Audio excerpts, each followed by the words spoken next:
Let me introduce the itinerary for the third day of our family trip to Bana Hills and Hoi An. It's hot and humid from the morning, but seeing the clear blue sky makes me look forward to today's plans. The weather has been perfect throughout the trip. We decided to go out and get breakfast, since some items can't be delivered without cash. By using the Grab app, you can conveniently and affordably get a taxi without much hassle. It took about 7 minutes by taxi to get there. We bought a big bag of bread and coffee at Paris Baguette Bakery.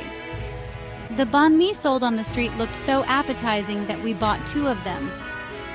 The mangosteen and rambutan being sold right next door look incredibly fresh.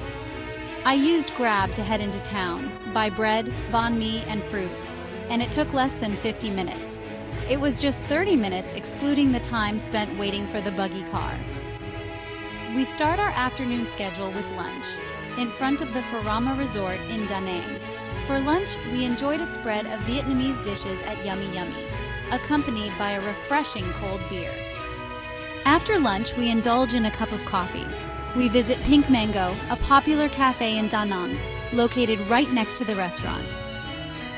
Pink Mango not only offers delicious coffee, but is also known for its particularly tasty and affordable fresh fruit juices.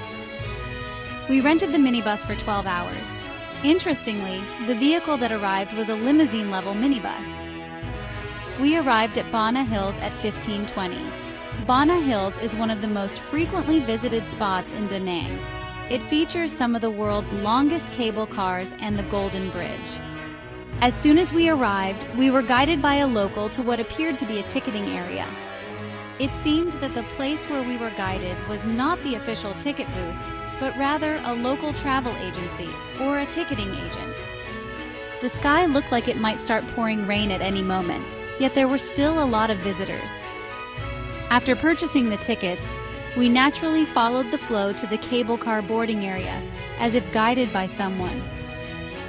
Our family planned to visit the Golden Bridge, move to the upper section, and then take the longest cable car ride back down. As we took the cable car to the Golden Bridge, it started to rain. As we ascended in the cable car, one side was raining while the other side had a rainbow. The ride takes about 15-20 minutes. There were a lot of people at the start, and even more when we arrived. A dramatic scene unfolds in the sky.